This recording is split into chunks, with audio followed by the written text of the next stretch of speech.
إله إلا الله وحده لا شريك له وأشهد أن محمدا عبده ورسوله صلوات الله وسلامه عليه وعلى آله وأصحابه أجمعين أما بعد. Teman-teman sekalian, barakallahu fikum ajma'in. Alhamdulillah, pada pembahasan kita kali ini yaitu hijrahnya Rasulullah sallallahu alaihi wasallam, dan di sini Syekh Shalih Al-Utsaimin, karena kita menggunakan syarah beliau dari 100 bait tentang kehidupan Nabi sallallahu alaihi wasallam, di sini Syekh membagi kisah sebelum hijrah dan sesudah hijrah. Jadi ada dua kisah yang disebutkan Syekh Shalih Al-Utsaimin secara umum. Dan ini adalah kisah sebelum hijrah Nabi sallallahu alaihi wasallam, bagian terakhir, yaitu al-hadisatu rabi'atu awal hadisatu rabi'atu asyrata atau rabi'ata asyrata. Hadis atau kisah yang ke-14 peristiwa, kalau yang mempunyai kitab. Dan beliau mengatakan di sini, Syekh Shalih Al-Utsaimin hafizallahu taala, bulan November itu ada daurah beliau di Masjid Nabawi. Penuntut ilmu dari berbagai penjuru dunia datang ke sana untuk hadir dalam program Barnamij Muhimmatul Ilm. Bahkan ada sekarang umroh di Indonesia, di Malaysia, khusus untuk umroh untuk belajar sama Syekh Shalih Al-Utsaimin yang penjelasan kita pelajari hari ini. Bulan November. 8 hari daurahnya berturut-turut. Sambung. Tahun lalu Syekh hanya sendiri duduk. Daurahnya apa? Online. Tapi sekarang sudah langsung hadir. Baik, di sini Syekh mengatakan hijratuhu sallallahu alaihi wasallam wa kana yaumal isnain, adalah hari Senin. Dan ini disepakati oleh para ulama. Nabi sallallahu alaihi wasallam hijrahnya pada hari Senin. Hari Senin Nabi sallallahu alaihi wasallam dilahirkan. Di dalam riwayat jumhur mayoritas ahli sejarah, Nabi juga menerima wahyu pada hari Senin. Ada yang mengatakan demikian. Nah, kemudian Nabi hijrah pada hari Senin. Nah, di sini tanggalnya tanggal berapa? Syekh Shalih Al-Utsaimin menguatkan Isnain Tsani Asyar min Rabiul Awal, pada tanggal 12 Rabiul Awal. Yang 12 Rabiul Awal ini dipilih oleh jumhur hari lahirnya Rasulullah sallallahu alaihi wasallam. 12 Rabiul Awal jumhur memilih. Kemudian jumhur juga memilih tanggal wafatnya Rasulullah SAW itu tanggal 12 Rabiul Awal. Jadi hati-hati yang menyelenggarakan hari lahir, karena hari wafat juga jumhur ahli sejarah memilih tanggal 12 Rabiul Awal. Jadi Anda ini menyelenggarakan kelahiran atau kematian. Nah, itu salah satu jawaban para ulama yang memilih tanggal 12. Sama-sama lahir dan wafatnya jumhur memilih tanggal 12 Rabiul Awal. Tidak disepakati ya, karena ada para ahli ilmu mengatakan Nabi lahir tanggal 8 Rabiul Awal, ada juga berbeda di bulan yang lain, dan seterusnya. Sabata dzalik fil atharil mutaqaddim dzikru an Jabir wa Ibnu Abbas radhiyallahu anhuma. Telah lalu penjelasannya dari hadis Jabir dan Ibnu Abbas tentang apa? Siapa yang tahu? Hadis tentang apa itu? Tentang lahirnya Rasul, sebagaimana hijrah juga Nabi sallallahu alaihi wasallam. Wa kanat hijratuhu sallallahu alaihi wasallam khurujahu min Makkah ila al-Madinah lamma ishtadat bihi wa bi ashabihi al-hal. Dan keluarnya Nabi sallallahu alaihi wasallam dari Makkah ke kota Madinah ketika perkaranya sudah semakin ishtadda. Ishtadda itu siksanya luar biasa, sangat. Yang dihadapi keadaannya sangat genting. Sahabat-sahabat kaum muslimin itu dianiaya, kemudian disudutkan, diboikot dan seterusnya, sehingga mereka merasa sempit. Sehingga Allah Subhanahu wa taala dengan kemahaadilannya dan kemurahannya yang maha luas, Allah mengizinkan untuk pindah tempat. Hijrah itu kan artinya pindah tempat. Pindah tempat dari tempat yang kacau ke negeri aman, pindah tempat dari negeri kufur, negeri maksiat kepada negeri Islam dan negeri iman. Dan hijrah juga berarti meninggalkan, nah ini bahasanya abstrak, meninggalkan segala apa-apa dosa atau kehidupan yang sebelumnya tidak baik, bergelimang dosa, pindah kepada kehidupan yang lebih baik, lebih taat, berdosa tapi tidak setiap hari, bahasanya begitu. Itu mana 3 hijrah yang utama. Siapa yang tahu? Hijrah Nabi kan jelas, hadisnya jelas, kita mendengar kisah ini. Kalau di zaman Bani Israel ada semacam hijrah juga. Siapa yang tahu kisah tentang apa itu? Kisah tentang orang yang membunuh 99 orang. Bertanya sama rahib, pendeta bilang, dia bertanya, apakah ada ampunan bagiku? Tidak ada ampunan. Ya sudah, Anda sekalian aja langsung dibunuh. Jadi kena berapa? 100. Datang ke ahli ilmu, adakah ampunan bagiku? Ada, engkau harus bertobat, tapi dengan catatan harus pindah tempat. Yang dulu di mana engkau tinggal, masyarakatmu, pergaulanmu harus pindah tempat ke tempat yang lebih banyak kebaikannya. Nah ini hijrah di masa lampau, zaman Bani Israel pengertiannya sudah ada. Pindah tempat. Sekarang juga berlaku tidak? Hijrah dari kota Makkah ke Madinah sudah tidak ada, sudah tertutup. Setelah pasca kejadian apa? Siapa yang tahu? Pembebasan kota Makkah. Cuma sampai di situ sudah selesai. Setelah itu hijrah tempat khusus dari Makkah ke Madinah sudah ditutup. Yang ada adalah hijrah tempat dari negeri kufur, negeri maksiat ke negeri Islam. Karena itu para ulama sangat ketat di dalam membolehkan kaum muslimin itu datang ke negeri kufur. Yang negeri Islamnya tidak terdengar azan, mau cari masjid sangat susah, makanan halal sangat susah, itu tidak dianjurkan, bahkan sangat mengetat, kecuali engkau punya hujah di sisi Allah Subhanahu wa taala. Termasuk belajar. Sekarang boleh jadi pelajar silau, pelajar muslim, silau ke negeri non muslim. Wow, beasiswanya sekian. Tapi para ulama membolehkan, boleh, kalau jurusan yang Anda ambil itu tidak ada di negeri kaum muslimin yang lain. Anda boleh menuntut ilmu, tapi ke negeri yang Islamnya terjamin Anda melaksanakan kewajiban Islam itu tidak sungkan. Sehingga kita tidak mendengar ada yang sholat di trotoar, ada yang sholat di dekat WC misalkan, tempat-tempat yang kadang-kadang izzah, kemudian seorang muslim itu susah untuk didapat. Boleh keluar negeri, tapi cari negara Islam. Rata-rata kan semua pendidikan sudah ada. Jurusan apa? Saya mau ambil jurusan antariksa. Apa manfaatnya? Kalau kita belum ada, tidak ada yang menjamin hal tersebut. Misal antariksa secara khusus, yang mau berangkat ke bulan itu misalkan. Kecuali apa manfaatnya? Ada kan manfaat? Nah, manfaatnya besar atau manfaatnya kecil? Sama juga orang mau berobat di dalam negeri nggak bisa. Terus kemana? Cari negeri yang harus berobat ke luar negeri. Ya, berobat ke luar negeri boleh kalau dalam negeri sudah tidak ada. Pilih negara Islam yang lebih canggih. Silakan berobat ke sana.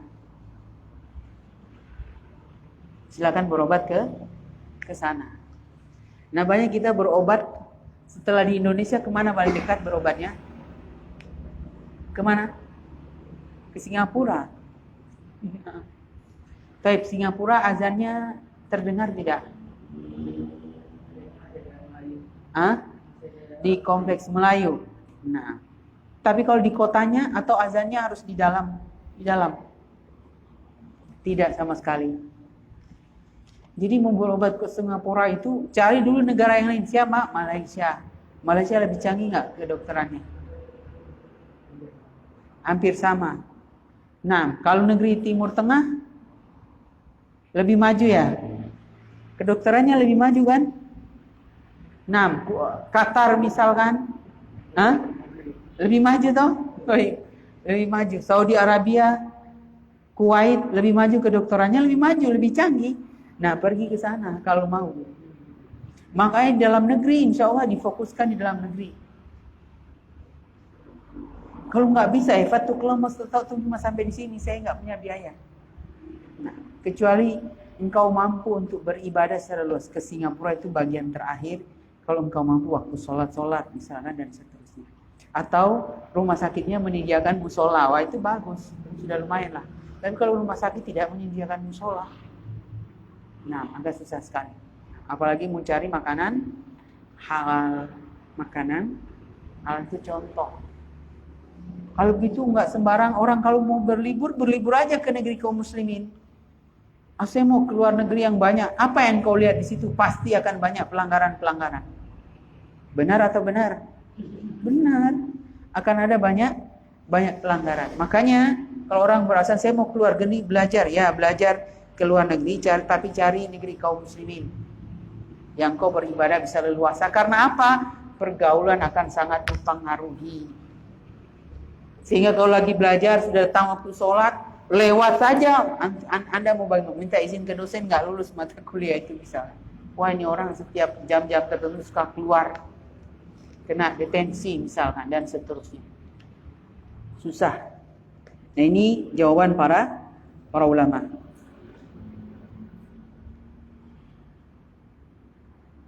Baik. Kemudian wa waqa'a bainahu wa baina ahli al-Madinah bai'a 'ala al-iwa'i wa nusrah. Dan setelah kisah kemarin bai'ah Aqabah yang kedua, yang terakhir menurut jumhur ulama, telah terjadi perjanjian bahwa orang-orang Madinah akan membela, akan menjaga Nabi SAW dari serangan segala musuh. Sehingga Nabi menyuruh para sahabat yang tinggal di kota Mekah, sudah kalian ke negeri Madinah saja. Itu tidak bawa harta karena akan ketahuan, sembunyi-sembunyi tidak bawa harta banyak. Kalau bukan karena iman, terus saya mau di sana mau kerja apa? Padahal dari sisi perdagangan, dari sisi tabiat hidup berbeda orang Makkah dan orang Madinah. Orang Madinah petani, orang Makkah pedagang. Coba lihat. Tapi mereka yang menyerahkan urusannya kepada Allah Subhanahu wa taala, bertawakal, telah datang perintah Allah maka sami'na wa ata'na. Lihat. Naam, fa kharaja an-nabiy sallallahu alaihi wasallam rufqata Abi Bakar As-Siddiq. Dan Nabi sallallahu alaihi wasallam hijrah ditemani Abu Bakar As-Siddiq radhiyallahu taala anhu. Pada siang hari Abu Bakar belum diizinkan hijrah. Umar, Utsman, Ali itu sudah berangkat. Abu Bakar belum hijrah, tunggu, belum diizinkan. Abu Bakar gelisah kan, kok tinggal dia. Kemudian suatu siang Nabi SAW bertamu di siang hari. Nah, bertamu di siang hari itu tidak dianjurkan, karena itu waktu istirahat. Jam 1, jam 2. Terus bertamunya apa? Pagi atau pada asar. Itu waktu bertamu yang dianjurkan, pagi atau pada asar. Sama dengan waktu mengunjungi orang sakit. Hampir sama rata-rata. Ba'da setelah zuhur, setelah sholat isya, itu tidak dianjurkan bertamu.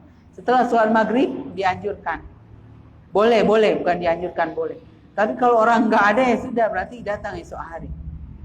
Nah, Nabi SAW bertemu ini setelah sholat zuhur, siang hari, terik kan. Diketoklah rumah Abu Bakar. Abu Bakar ini siapa? Rasulullah, Nabi Muhammad. Abu Bakar berpikir ini tidak biasa Nabi mengunjungi rumah di siang hari, ini ada apa-apanya. Sehingga ketika Nabi SAW menyampaikan, aku diperintahkan untuk hijrah dan saya ingin meminta engkau untuk menemaniku dalam perjalanan. Abu Bakar luar biasa senang sampai beliau nangis. Menjadi sahabat hijrah Rasulullah SAW.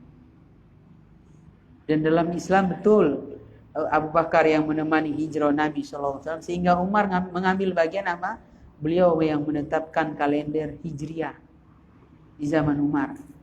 Jadi penanggalan kita berdasarkan penanggalan Hijriah. Jadi Umar mengambil bagian dari itu. Dua sahabat Nabi SAW yang mulia. Wa daliluhum dalilnya adalah Abdullah bin Uraiqid al-Laythi wa kana kafiran ghairu annahu kana mahiran 'arifan bi hidayati tariq wa dilalati thumma adrakahu ba'da dhalika Amir bin Fuhairah maula Abi Bakar As-Siddiq. Jadi ada namanya Abdullah bin Uraiqid, ini disewa Nabi SAW untuk menunjuki jalan untuk hijrah. Nabi membeli onta dari Abu Bakar. Sebutkan harga, tidak. Ini pemberian jalan Allah, tidak sebutkan harga. Nabi SAW memberikan onta, tidak mengambil kesempatan dalam kesempitan. Oh ini dakwah sini, kasihlah sedekah. Tidak, Nabi tetap bayar.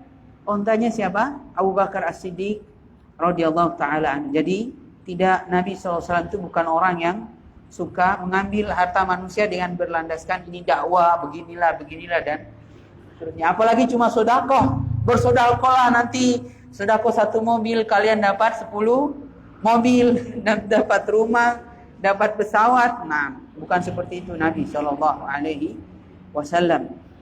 Kemudian Nabi menyewa Abdullah bin Uraiqid al-Laythi, dan ini adalah belum masuk Islam dia, ini orang kafir. Dan ini menjadi dalil bolehnya orang-orang kafir dijadikan pegawai. Tetapi dengan catatan kalau mereka itu amanah. Jadi Abdullah Uraiqid ini paham jalan. Dulu itu sampai nyewa jalan segala. Wah, dulu itu belum ada penunjuk jalan, belum ada aspal dan seterusnya. Belum ada mobil, kalau salah jalan boleh putar balik dan lumayan cepat kan? Walaupun, tapi kalau dulu onta kalau sudah lewat ratusan kilometer mau balik, memangnya lajunya secepat pesawat. Nah, ini sebagai dalil bolehnya menyewa pasukan orang-orang kafir. Nah, ini di zaman Raja Saudi Arabia itu menyewa sekutu Teluk, menyewa pasukan Amerika untuk menjaga serangan dari perang Teluk. Waktu itu Saddam Hussein ingin apa? Menyerang Timur Tengah, terutama kekuasaan Saudi, Kuwait, kemudian Uni Emirat Arab. Nah, orang-orang sekarang mencela, itu kan antek-anteknya Amerika menyewa pasukan Amerika. Padahal para ulama memiliki dalilnya. Nabi SAW mau hijrah, jadi penunjuk jalan siapa? Orang kafir. Ini dalilnya. Boleh menyewa orang kafir, asalkan tidak terhina. Ya kalau menyewa orang kafir, apakah terhina orang yang menyewa? Tidak. Karena mereka tetap anak buah. Nah, tetap anak buah, ini dalilnya. Ini boleh, tapi tidak berlaku kebalikannya. Kalau misalkan seorang muslim dan dia bekerja di bosnya adalah non-muslim dan dia pekerja ini terhina, disuruh-suruh, dimarah-marah, kata ulama wajib dia pindah pekerjaan. Cari pekerjaan, boleh dia bosnya non-muslim, tapi bukan pekerjaan yang membuat dia terhina, dimarah-marah dan seterusnya. Kemuliaan Islam itu mulia. Tapi kalau sekarang yang penting saya dapat sesuap nasi, maka saya dapat saja, padahal ada larangan dalam Islam. Ada larangan dalam Islam. Kemuliaan Islamnya tidak terjaga. Kemuliaan Islamnya tidak terjaga. Ini banyak kaum muslimin yang tidak paham tentang hal ini. Kemudian ba'da dzalika summa adraqahum ba'da dzalika Amir bin Fuhairah maula Abi Bakar As-Siddiq. Nah, Amir bin Fuhairah ini orang yang ditugasi di dalam beberapa sejarah, ditugasi untuk menghapus jejak Rasulullah SAW. Komplit. Ada penjalan Amir bin Fuhairah ini bekas budaknya siapa ini? Budaknya Abu Bakar, maula Abu Bakar. Kemudian anaknya Abdurrahman datang mengembala kambing dengan susu-susu. fresh. Kemudian yang suka mengikat kain adalah Asma binti Abi Bakar. Asma binti Bakar. Asma itu sudah dewasa. Asma ini kakaknya Aisyah. Nah, dan semua keluarga Abu Bakar semuanya masuk Islam. Masya Allah. Makanya tidak ada yang keluarga yang lebih keberkahannya, jasanya dalam Islam melebihi jasanya keluarga Abu Bakar. Semuanya masuk Islam. Sampai bapaknya, sampai istrinya, sampai anaknya, sampai budaknya ini masuk Islam semuanya. Keberkahan keluarga Abu Bakar, orang yang senantiasa membenarkan dakwah Rasulullah sallallahu alaihi wasallam. Fa mubtada'il hijrah kana bi salasati rijal, isnani mu'minan wa huma an-nabi sallallahu alaihi wasallam Abu Bakar wa daliluhuma Abdullah bin Uraiqid. Maka di awal hijrah itu ada 3 orang. Abu Bakar, kemudian Rasulullah sallallahu alaihi wasallam, dan ini Abdullah bin Uraiqid tadi. Siapa ini? Penunjuk jalan, dan dia belum beriman, dan dia masih dalam keadaan kafir. Wahtabasa fil ghar salasata ayyam. Kemudian mereka bersembunyi karena Quraisy menyebar semua. Ahli-ahli tukang lacak semua disebar. Akhirnya mereka harus bersembunyi. Di mana? Di Gua Hira selama 3 hari. Jadi enggak ada namanya ilmu menghilang. Nah, Nabi saja ada orang yang ilmu menghilang, tidak akan dilihat orang, jin sekalipun tidak bisa dilihat. Ini Nabi di waktu hijrah untuk menyelamatkan agama, berkembangnya dakwah Islam. Bukan lebih pantas bagi Nabi untuk langsung menghilang sehingga nggak mudah dikejar orang Quraisy? Bersembunyi di gua, menunjukkan tidak ada namanya ilmu laduni. Tidak ada namanya ilmu laduni, ilmu abal-abal yang menggunakan sihirlah, pelet dan seterusnya.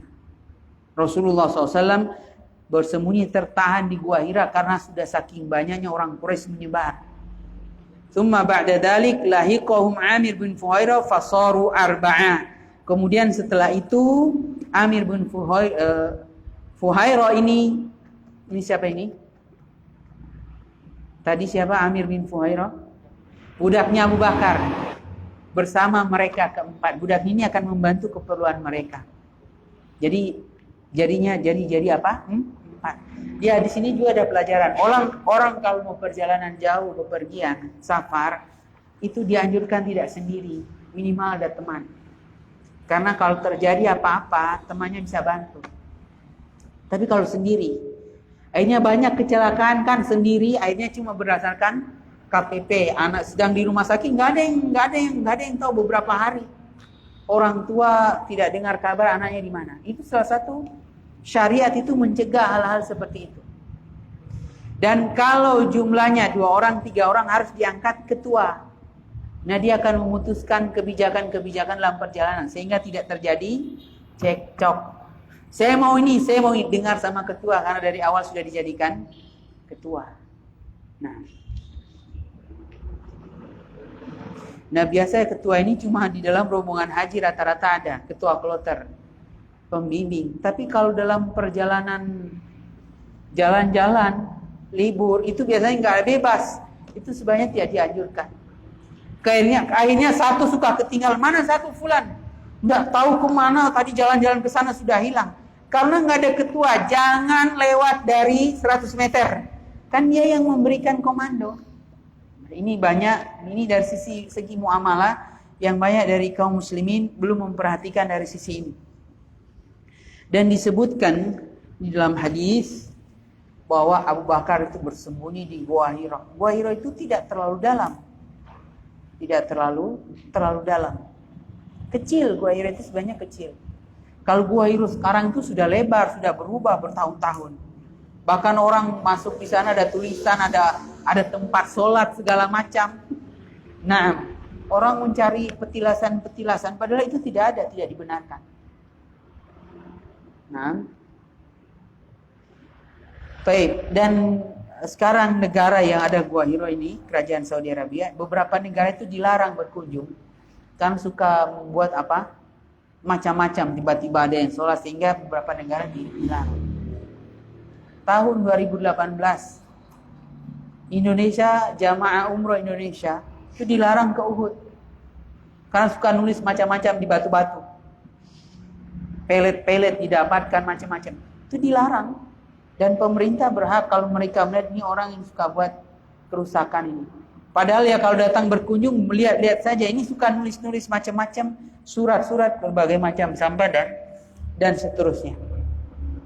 Nah, kata Abu Bakar di dalam kisah yang terkenal, ya Rasulullah, sangat terkenal ini. Sesungguhnya kalau ada orang Quraisy itu sudah di atas di Gua Hira, tapi tidak ada yang terbeti untuk masuk ke dalam gua. Karena mereka menyangka nggak mungkin Abu Bakar dengan Nabi ini masuk di sini karena kecil. Abu Bakar, ya Rasulullah, kalau ada salah seorang di antara mereka melihat saja ke bawah, ke kakinya, niscaya mereka akan melihat kita. Niscaya mereka akan melihat kita. Jadi ini gua ini kayak semacam lubang. Jadi kayak semacam ada lubang ke bawah begitu. Jadi bukan goa yang kayak di sebelah sana. Ya kalau goa besar begitu orang kita coba cari di sini. Nah, Abu Bakar sangat gelisah sekali. Bukan gelisah kepada dirinya, gelisah kalau Nabi SAW kan dibunuh kan perintah pembunuhan sudah dilepas.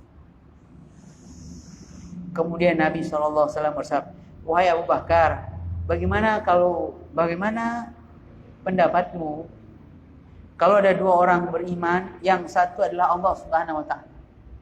Allah Subhanahu wa Ta'ala akan menjaga, akan menolong hamba-hamba orang-orang yang beriman. Apalagi ini Rasul sallallahu alaihi wasallam.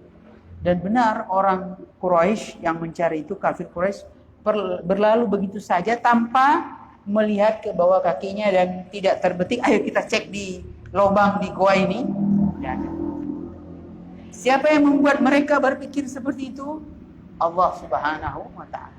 Kalau zaman sekarang kan sudah beda. Pelacakan zaman sekarang, apalagi kalau menggunakan anjing pelacakan, semua barang bukti terkecil apapun bisa menjadi petunjuk. Bisa menjadi petunjuk. Ada orang sudah mati di laut berhari-hari, tidak ada yang tahu, nggak ada bekas apa-apa di badannya. Itu cuma bisa tahu ada petunjuk. Petunjuknya apa? Jam Rolex. Ini tidak tahu orang ini siapa, tidak ada yang merasa kehilangan, tidak ada yang melaporkan. Petunjuk cuma jam Rolex. Jam Rolexnya apa? Jam Rolex itu ternyata di perusahaan yang mahal itu bisa ratusan juta atau miliar, itu ada nama khusus. Jadi dicatat perusahaan yang beli jam Rolex merek ini A bin A, Fulan bin Fulan. Jadi ketahuan. Pas dicek masih ada kan, dicek, oh ternyata ketahuan nama orang. Cuma dicek.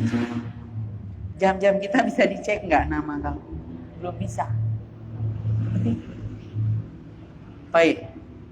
Kemudian waqadiman Nabi SAW, sebelum Nabi sampai di kota Madinah, Nabi itu diceritakan singgah ke Kuba.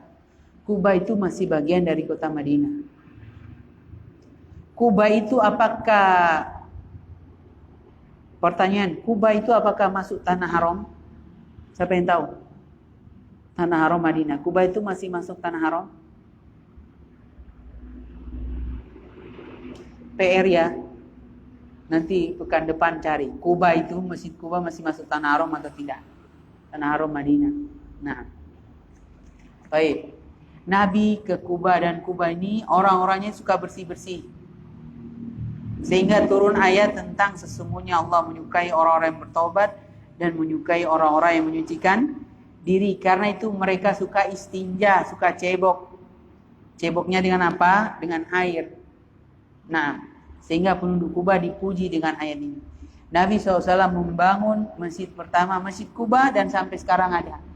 Dan mengunjungi sholat sunnah di Masjid Kuba di kota Madinah itu dianjurkan. Kalau orang ke Madinah dianjurkan untuk mengunjungi Masjid Kuba dan sholat sunnah 2 rakaat di dalamnya. Bagaimana dengan Masjid Nabawi? Masjid Nabawi anjurannya lebih tinggi, bahkan memiliki keutamaan khusus. 1000 kali lebih mulia dibandingkan sholat dari masjid lain lainnya. Nah, ini orang-orang yang suka menyucikan diri. Nah, itu ada berita kan? Kalau nggak salah dari Iran. The dirtiest man, katanya manusia yang paling kotor di dunia baru meninggal karena nggak pernah mandi selama hidupnya, kecuali setelah dimandikan dia bersih mandi, dibujuk baru mati. Nah, baru mati, ada beritanya, belum lama keluar kemarin. Nah, dalam Islam dianjurkan untuk mandi. Baik. Masih ada yang tanya, apakah dia mandi junub? Sudah dibilang nggak pernah mandi, kok masih tanya dia nggak mandi junub? Ya nggak mandi junub. Nah, baik. Jamaah rahimakumullah, ikhwan wal akhwat, barakallahu fikum ajma'in. Kemudian Nabi setelah tinggal di Madinah, ada yang mengatakan belasan hari Nabi sallallahu alaihi wasallam di sana, ada yang mengatakan tidak sampai 10 hari ke bawah, dan ini berbeda pendapat para ahli sejarah. Nabi kemudian melanjutkan pergi ke kota Madinah. Wa qadiman nabiyyu sallallahu alaihi wasallam al-Madinata yaumal isnain. Nabi sampai di kota Madinah hari Senin. Wa tawatarat bidzalikal akhbar, dan hal ini masyhur, terkenal di kalangan para ahli sejarah. Qala al-Hakim fal akhbaru mutawatiro anna wusulahu sallallahu alaihi wasallam kana yaumal isnain. Berkata Hakim. Hakim siapa ini? Hakim siapa? Imam Hakim. Kita sering mendengar hadis riwayat Hakim. Nah, ini Imam Hakim ini, yang beliau penulis kitab Mustadrak ala Sahihain, Sahih Hakim, kitab Sahihnya Hakim. Nah, beliau mengatakan bahwa semua berita bahwa Nabi sampai di kota Madinah hari Senin itu mutawatir. Banyak sekali sampai dikatakan mustahil orang berdusta dia mengatakan Nabi sampai di kota Madinah hari Senin. Jadi mutawatir. Mutawatir itu banyak sekali sehingga orang menuduh dusta tidak mungkin, tertolak dengan sendirinya. Kama anna khurujahu yaumal isnain wa qad akmala sallallahu alaihi wasallam 53 sanatan inda hijratihi, dan sungguh telah sempurna umur Nabi 53 tahun ketika beliau sallallahu alaihi wasallam hijrah. Jadi genap berapa tahun Nabi? 53. Berarti umur Nabi berapa? Berarti Nabi wafat umur berapa tahun? 63. Digenapkan. Jadi berapa tahun di kota Madinah? 10 tahun Nabi SAW tinggal membangun, berdakwah, mentarbiyah para sahabat, menyucikan jiwa mereka sehingga menjadi manusia-manusia termulia setelah para nabi dan rasul. Setelah para nabi dan rasul, sahabat radhiyallahu anhum ajma'in. Kalau orang-orang bertanya, siapa sahabat terbaik Nabi Musa? Para orang-orang menjawab nuqaba Musa, sahabat-sahabat Musa. Siapa sahabat terbaik Isa? Maka mereka menjawab al-hawariyun, penolong-penolong Isa. Nah, kalau ada orang ditanya ke Syiah, sekte Syiah, agama Syiah, siapa orang yang paling buruk kepada Nabi? Katanya sahabat-sahabat Muhammad. Luar biasa, bertentangan sekali. Paham gak antum kisahnya? Jadi kalau orang Syiah ditanya siapa yang terburuk menemani Nabi, sahabat-sahabat Nabi. Padahal itu adalah murid-murid Rasulullah SAW, langsung berada di madrasah nubuah, madrasah kenabian, yang menyaksikan Al-Quran itu turun, yang langsung sebab ayat itu turun gara-gara sebab ada kejadian dengan sahabat. Ada sahabat yang dipuji dengan ayat-ayat Al-Quran.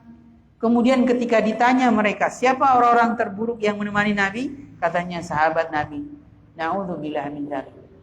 Maka yang terbaik, manusia terbaik setelah para nabi dan rasul, ada sahabat-sahabat Rasulullah SAW. Mereka adalah kaum yang terbaik yang dipilih untuk menemani Rasulullah SAW. Baik. Kemudian wabaqiya fil Madinati 10 sinin. Nabi SAW tinggal di kota Madinah selama 10 tahun. Wa sayahkin Nadhim rahimallahu taala ahwaluha wa hawadithuha fima yustaqbal minan nadhami. Dan penazam, orang yang membuat bait ini 100 bait, yaitu Syekh, siapa nama syekhnya? Abul Izz Al-Hanafi, Imam Ibnu Abil Izz Al-Hanafi, dari Hanafiyah, madhab Hanafiyah, akan menyebutkan ahwal wa keadaan wa hawadithuha, peristiwa-peristiwa penting fima yustaqbal minan nadham, yang pada masa berikutnya atau pada bait-bait berikutnya. Wa majmu'u ma dzakarahu an-nadhim min hawadits siratin nabawiyyah bi Makkah huwa 25 haditsan. Maka di sini Syekh Shalih Utsaimin berusaha mengumpulkan dari 100 bait peristiwa-peristiwa bersejarah yang penting.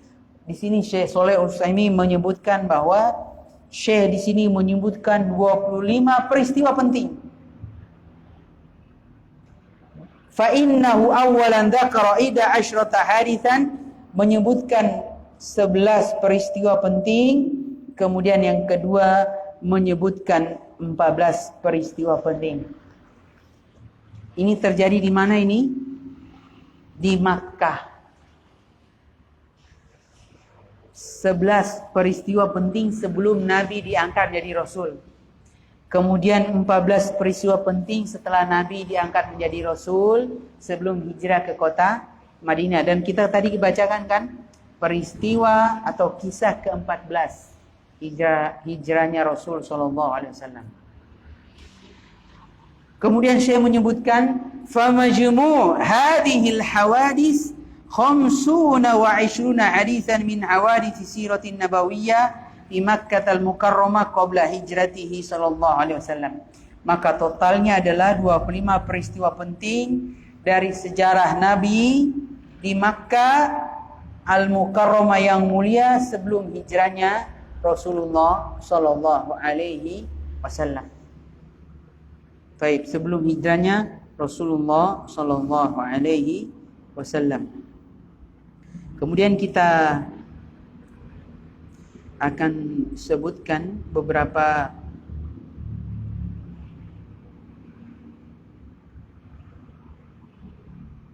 peristiwa penting, yaitu ketika Nabi SAW malam hari akan berangkat, itu orang-orang Quraisy itu sudah jaga rumah Nabi SAW. Tapi Nabi di dalam kamar, dalam rumah Nabi. Dan disebutkan bahwa Nabi itu meniup debu dan mereka tidak bisa melihat Nabi. Semacam apa? Waktu itu berhenti. Waktu itu seakan-akan berhenti. Dan Nabi bahkan menaruh debu di atas pasir-pasir yang orang-orang pemuda yang membunuh Nabi Sallallahu Alaihi Wasallam. Bayangkan. Ini diantara mukjizat Rasulullah Sallallahu Alaihi Wasallam. Sebelum itu, ini kisah ke belakang sekarang. Ini namanya alur flashback. Baik. Nabi SAW berkata kepada Ali, nanti tidur di kamarku di ranjang. Di ranjang. Dan tolong Ali, semua barang titipan-titipan orang Quraisy. Nabi ini masih Al-Amin, orang yang terpercaya. Titipan kepada Nabi itu belum diambil. Semua titipan-titipan orang Quraisy, tabungan-tabungan mereka, harta berharga mereka, semua kembalikan.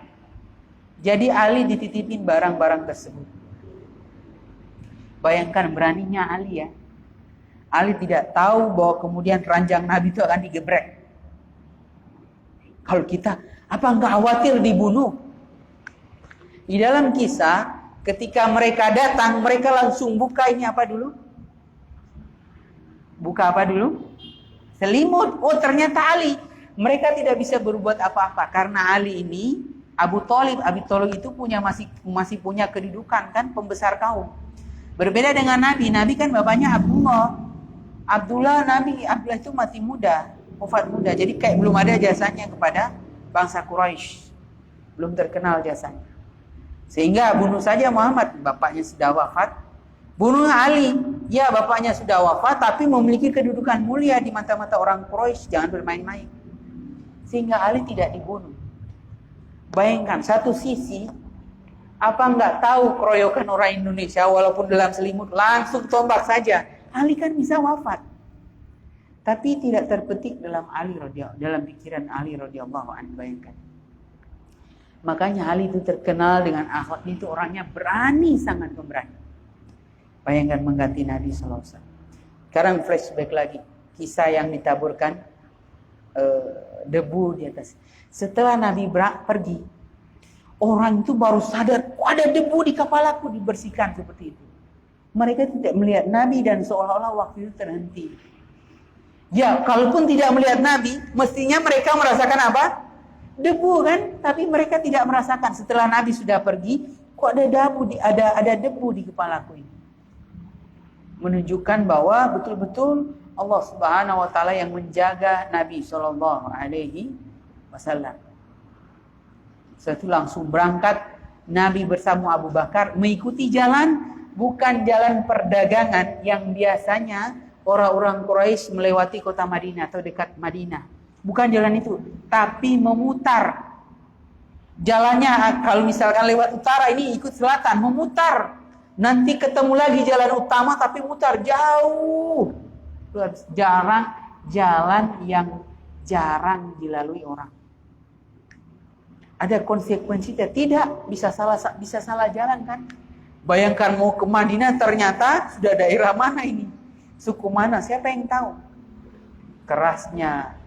Terus susahnya perjalanan. Bayangkan antum, kalau lewat jalan-jalan yang masih semak belukar, banyak duri, banyak batu-batu, dengan jalan beraspal yang mulus, kinclong, wah halus sekali.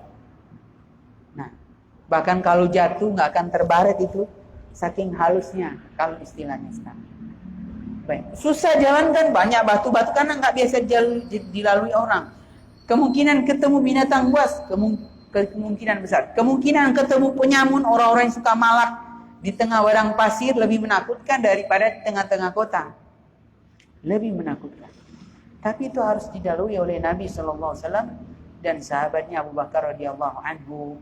Perjuangan di dalam apa? Berhijrah. Dan ada kisah-kisah menarik, nanti kita akan sambung insyaallah bagian terakhir dari beberapa peristiwa di dalam hijrahnya Nabi.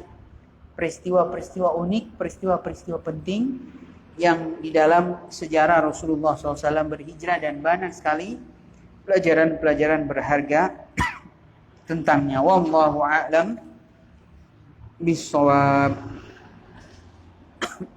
Baik, kalau ada pertanyaan silahkan. Ada yang ingin bertanya? Nah,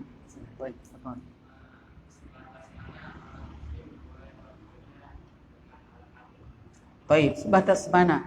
Ini kan tanya patokan, batasan. Kata para ulama, itu kalau dia bekerja terhina, dibentak-bentak, lebih baik dia pindah.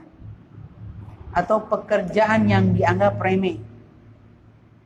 Contohnya, mau contoh yang lebih spesifik. Mohon maaf, boleh jadi tukang sampah.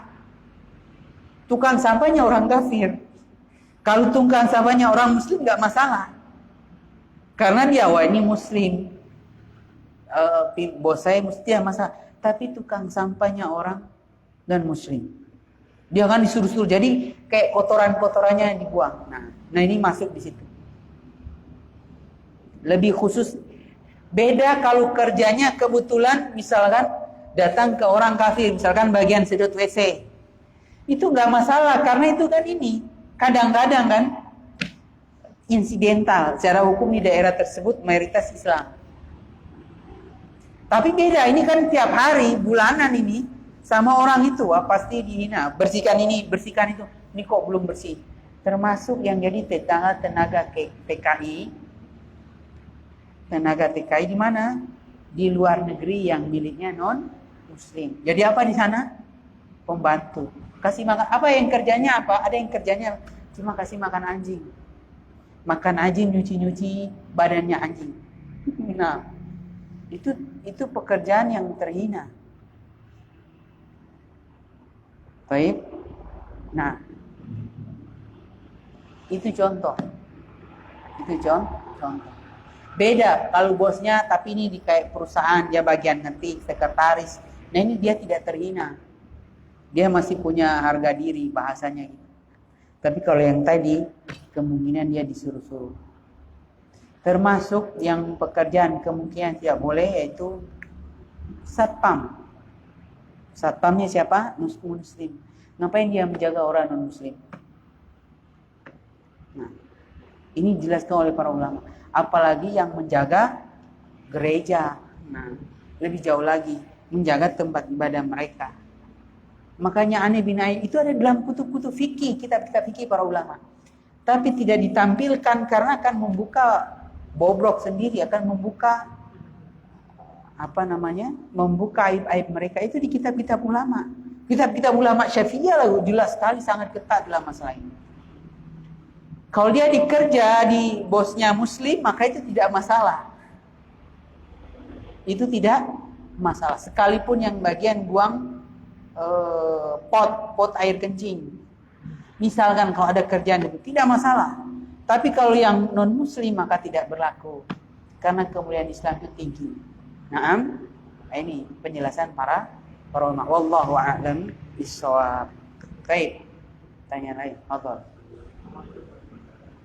Waalaikumsalam warahmatullahi wabarakatuh.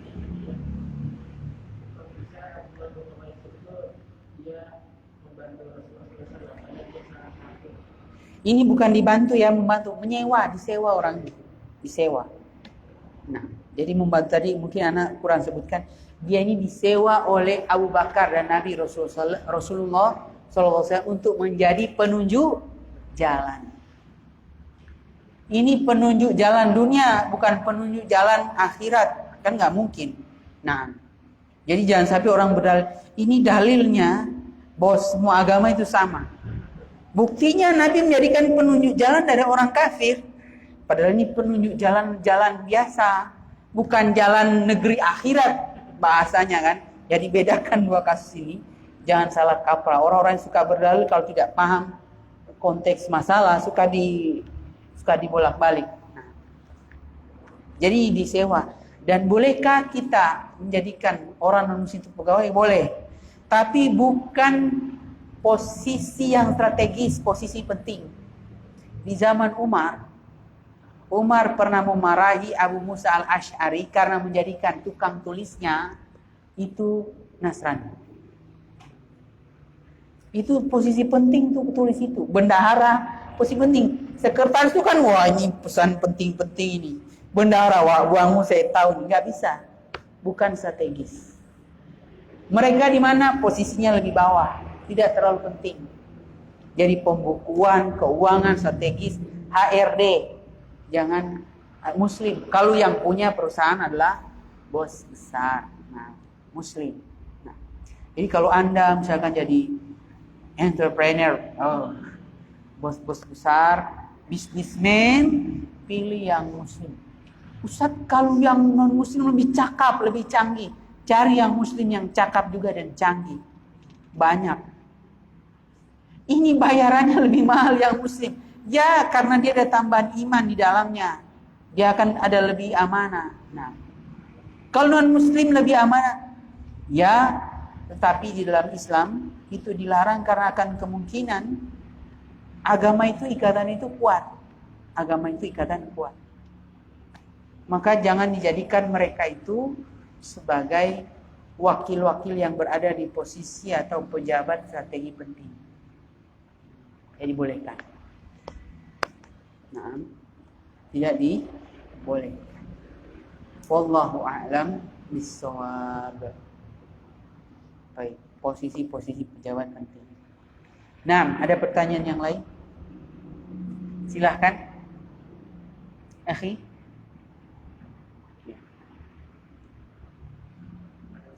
Belum ada. Nah, itu mau nanya. Baik, fadhal.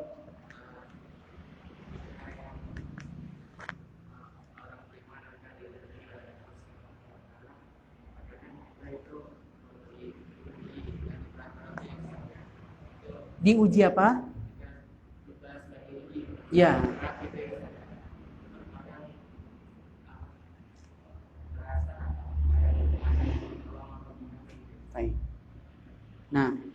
Apa pertanyaannya? Solusinya. Maka solusinya itu ringan di lisan, berat dalam praktek. Solusinya adalah tetap berusaha jangan lari dalam hal-hal maksiat. Jadi kalau lagi uji luar biasa, harusnya semakin dekat kepada Allah Subhanahu wa taala. Semakin bertakwa, semakin menjaga waktu sholat dulu sudah waktu sholat. Segera walaupun banyak masalah, bismillah. Dan bermohonlah kepada Allah Subhanahu wa taala, berdoa di dalam sujud, di akhir sebelum salam ataupun dia mau pilih sesudah salam, itu berdoa. Insya Allah masalahnya akan lebih ringan. Jangan pilih hal yang lain. Aduh lagi sumpek banyak masalah. Akhirnya perginya kemana? Alhamdulillah kalau masih ke warung Padang atau angkringan.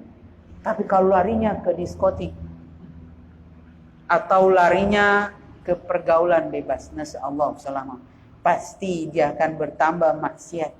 Dia merasa fly, merasa seolah-olah nggak masalah, tapi setelah itu masalahnya tetap ada. Tapi kalau dia semakin taat, semakin dekat kepada Allah Subhanahu wa taala, apapun masalahnya, yakinlah Allah tidak pernah menzalimi seorang hamba. Artinya apa? Allah tidak mungkin memberikan cobaan melebihi kesanggupan seorang hamba. Melebihi kesanggupan seorang hamba. Maka dia tetap berusaha dalam ketaatan. Kalaupun mau mubah, hal-hal yang mubah boleh. Pengen rekreasi, mau healing dulu lihat laut, boleh. Tapi ketika waktu sholat datang, sholat kepada Allah Subhanahu wa taala. Nah, cukup sekedarnya saja. Dan insya Allah akan ada jalan keluar yang tidak disangka-sangka. Ternyata sudah keluar. Nah, ternyata sudah keluar. Baik. Jadi itu banyak sekali kisah-kisah dari seperti ini terjadi di Mesir. Istrinya ini mau melahirkan, tapi akhirnya dioperasi sesar. Dan luar biasa ininya mahal. Operasi sesarnya bukan operasi sesar biasa. Ada tambahan macam-macam alat lah. Operasi sesar yang paling mahal, puncak yang banyak mahalnya itu. Ada kelainan kan. Sehingga dia tidak punya uang apa-apa. Akhirnya dia berdoanya minta jumlah uang tagihan rumah sakit. Kalau dioperasi sekian rumah sakit. Dia minta sekian. Ya Allah berikan uang ini untuk operasi istri saya. Ternyata ada orang sana takmir masjid.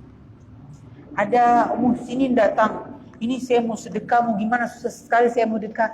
Tolong Pak ini disedekahkan ke orang yang membutuhkan, diserahkan ke takmir. Takmirnya mendengar doa ini persis jumlah uangnya sama. Ini uang Mesir, Junai. Persis uangnya sama. Kalau bukan doa pengabulan doa dari Allah Subhanahu wa taala. Persis sama jumlahnya, padahal ada koma-koma, misalkan kalau kita 10.750.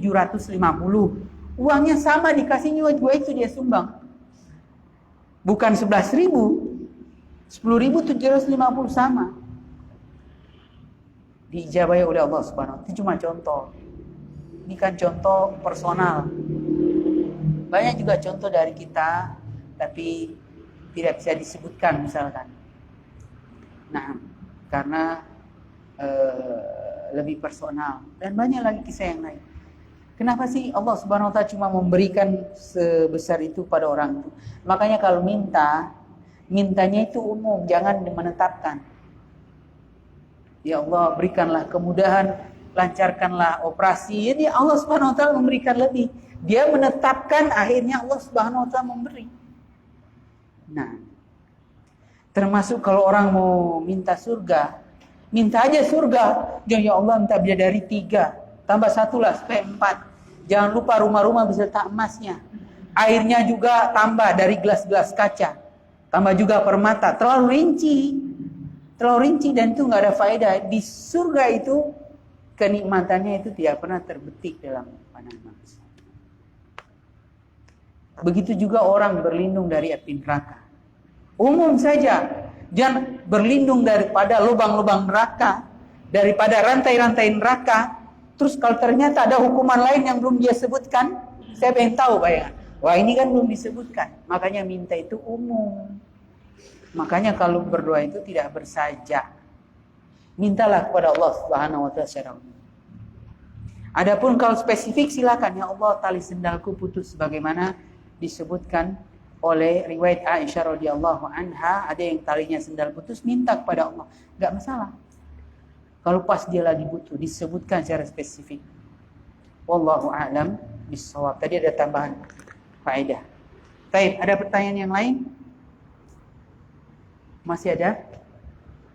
Tidak ada. Barakallahu fikum. Kalau tidak ada pertanyaan, insyaallah kita sambung lagi pada pertemuan selanjutnya, bagian terakhir dari kisah-kisah penting atau unik di pasca atau di dalam perjalanan hijrahnya Rasulullah Shallallahu Alaihi Wasallam. Sebagai bocoran, itu Nabi singgah di tempat hijrah yang ketemu kambing yang nggak pernah menyusui, sudah kering, sudah tua. Sehingga Nabi tanyakan kepada orang, boleh nggak kita minta susunya ini? Silahkan, dia nggak ada susunya, sudah kering, sudah tua. Tapi ya kalau boleh kami mau usaha, boleh silahkan. Ya Nabi cuma pegang gini, langsung bengkak, langsung luar biasa sampai kenyang. Kemudian Nabi SAW meninggalkan kepada keluarga itu semuanya lebih dari susu. Bagaimana kisahnya? Pertemuan selanjutnya biidznillah ta'ala. Barakallahu fikum. Semoga bermanfaat. Mohon maaf segala kekurangan dan kekhilafan. Subhanakallahumma bihamdika asyhadu an la ilaha illa anta astaghfiruka wa atubu ilaik. Assalamualaikum warahmatullahi wabarakatuh.